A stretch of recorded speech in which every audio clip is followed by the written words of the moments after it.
রব্বুল আলামিনকে রাজি খুশি করার জন্য আল্লাহর ঘর তৈরি করেছি। এই ঘরে তো কাউকে চাঁদা দিতে আমি মানা করেছি। কে কে অংশগ্রহণ করলো সকলকে ডেকে কি করলেন বলতে শুরু করলেন, কে তোমরা কি করেছো? চাঁদা দিয়েছো? কে কালেকশন দিয়েছো? টাকা পয়সা দিয়েছো? কেউ বলতে চায় না। অবশেষে বলছে, রাজমিস্ত্রি তোমরা যে কাজ করছিলে বলো, এই কাজ করতে করতে কি কোনো মানুষ তোমাদেরকে কিছু দিয়েছিল নাকি? বলছে না না, আমাদেরকে কেউ কিছু দেয় নাই। বলছে শোনো, তাহলে তোমাদের এই মিস্ত্রির মধ্যে আহমদ বলে কাউরে নাম আছে নাকি? বলছে হ্যাঁ হুজুর, আমার নাম আহমদ। আহমদ এবার মনে মনে ভাবছে আমার আর বাঁচার কোনো স্থান নাই, এবার হয়তো বাদশা জানাব জেনে গেছে, এবার আমার কি হবে? উনি এবার কি করলেন, ডাকলেন আহমদকে। আহমদ এক পা করে এগিয়ে গেলেন, বলছে বাবা ও আহমদ, তুমি কি এমন আমল করেছো বলো?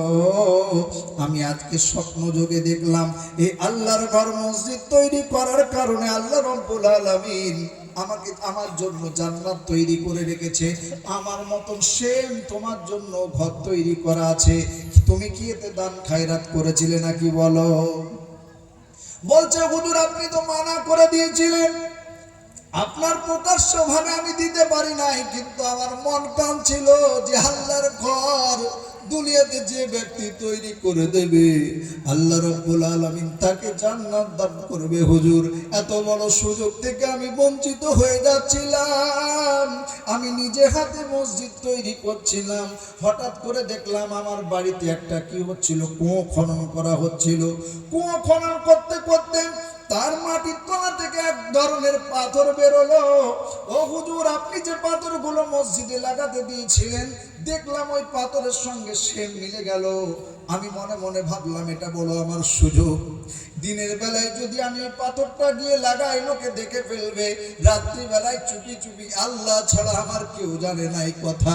আমি কি করলাম, ওই পাথর তিনটে টুকরো ওইগুলোকে নিয়ে গোপনে রাত্রিবেলায় গিয়ে আপনার কিনা পাথরের মধ্যে আমি রেখে দিয়েছিলাম।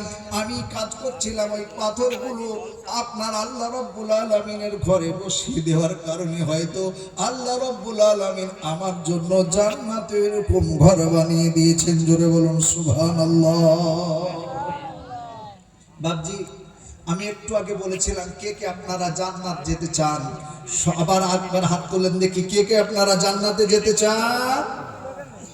মাশাআল্লাহ। আমি বলি নাই বাবজি, বিশ্ব রাসূল সাল্লাল্লাহু আলাইহি সাল্লাম বলেছেন মান বানা লিল্লাহি মসজিদান বানাল্লাহু লাহু বাইতান ফিল জান্নাহ। যে ব্যক্তি দুনিয়ার বুকে মসজিদ নির্মাণ করবে তার জন্য আল্লাহ রাব্বুল আলামিন জান্নাতে ঘর তৈরি করে দেবেন। জোরে বলুন সুবহানাল্লাহ। আছেন কেউ বাপ আপনাদের গ্রামের মসজিদ গো, ওই মসজিদের সামনে জায়গা কেনার জন্য? আছেন কেউ আল্লাহর বান্দা, আছেন কেউ আল্লাহর ওলি, আছেন কেউ আল্লাহকে ভালোবাসনে ওয়ালা? দুনিয়া থেকে আপনার গর্ভধারিণী জনম দুঃখিনী মা চলে গেছে, আপনার আব্বা চলে গেছে, শ্বশুর শাশুড়ি চলে গেছে, তাদের নামে কি করবেন আপনি? মসজিদের জায়গা কেনার জন্য হুজুর আমি কি করব, 1 কাঠা জায়গা বা আধ কাঠা জায়গার কি করব, দাম দেবো, আমি জায়গা কিনে দিয়ে ওই রকম মসজিদ নির্মাণ করে যাব। আল্লাহ রাব্বুল আলামিন আমার জন্য জান্নাতে ঘর তৈরি করবে। আসুন বাপ, কি আছে কি আছেন দেখি, ডান দিকে বাঁয়ে সামনে পিছনে আল্লাহওয়ালা আমার বন্ধু। যে মসজিদ তৈরি করলে আল্লাহ জান্নাতের মধ্যে ঘর তৈরি করে দেবে, এটা কোনো বক্তার কথা নয়, এটা কোনো মাওলানা সাহেবের কথা নয়, আল্লাহর রাসূলের কথা। সত্য বাবজি, সত্য না সত্য নয়? জোরে বলে কত চাইবে, প্রথমে কত চাইবে? আছেন কেউ বাপ এই মসজিদ? আচ্ছা বলেন আপনি, আমরা মসজিদের পক্ষে না বিপক্ষে? জোরে বলেন। আমাদের একটা মসজিদ বাবরি মসজিদ ভেঙেছে বাপ, আমাদের শরীরে যতক্ষণ পর্যন্ত রক্ত থাকবে এইরকম মসজিদ আমরা দুনিয়াতে তৈরি করে যাব। বলুন ইনশাআল্লাহ। দুটো হাত তুলে বলুন ইনশাআল্লাহ। দেখি কে আছেন আমার বন্ধুরা, দেখি কোন মায়ের সুযোগ্য সন্তান আছে আজকে বলবে হুজুর মসজিদ নির্মাণ করার জন্য, মসজিদটাকে আগে বাড়ানোর জন্য 10,000 টাকা, বেশি নয়, 10,000 টাকার দাতা কে আছেন দেখি আল্লাহওয়ালা বন্ধু? মা দুনিয়া থেকে চলে গেছে, কবরে শুয়ে আছে ভাই। যে মা খেয়ে না খেয়ে কত কষ্ট করে আপনাকে মানুষ করেছে, হাজার হাজার টাকা এখানে ওখানে কি করছেন, খরচা করে দিচ্ছেন। আমি সেদিন মুর্শিদাবাদে ডিসেম্বর মাসের 2 তারিখে জলসা করতে গেলাম। আমাকে যে ছেলেটা রিসিভ করে নিয়ে গেল, 1.5 লক্ষ টাকা দামের মোবাইল তার হাতে। ও বন্ধু, মোবাইল 1.5 লক্ষ টাকা দিয়ে কিনতে পারেন, খোদার ঘর নির্মাণ করার জন্য 10,000 টাকা খালি চেয়েছি। দেখি আমার আল্লাহওয়ালা বন্ধু কে আছেন গো? একজন উঠে হিম্মত করে বলবে, হুজুর সর্বপ্রথম এই মজলিসে আমি নাম লেখালাম, যত লোক দান করবে তার নেকিগুলোর ভাগ আপনি পেয়ে যাবেন। দেখি কে আছেন? একজন বন্ধু উঠে প্রথমে হিম্মত করে বলবেন, হুজুর আস্তে আস্তে কি করব, সারা মাসে সারা বছরে 10,000 টাকা কি করব, মসজিদ নির্মাণ করার জন্য দেবো। দেখি কি আছেন আমার ব্যবসা করেনেওয়ালা ভাইরা, চাকরি বাকরি করেন, ডাক্তার মাস্টার প্রফেসর ইঞ্জিনিয়ার অনেক আছেন, কে আছেন দেখি? একজন আল্লাহওয়ালা বন্ধু কে আছেন দেখি?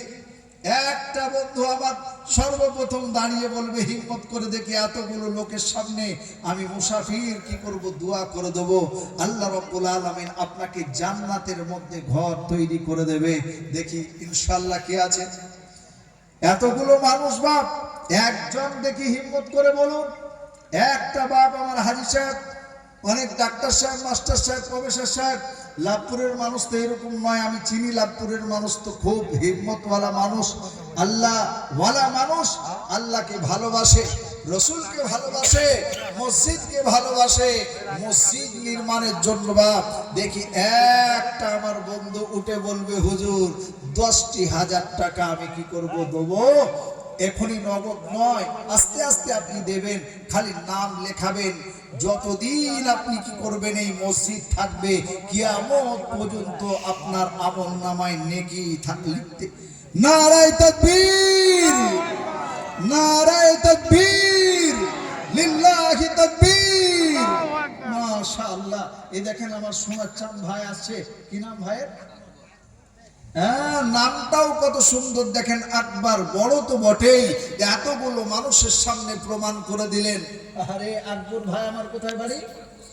পশ্চিম পাড়া বাড়ি। আকবর ভাই 10,000 টাকার দাতা। ওনার আব্বা আম্মা আছেন?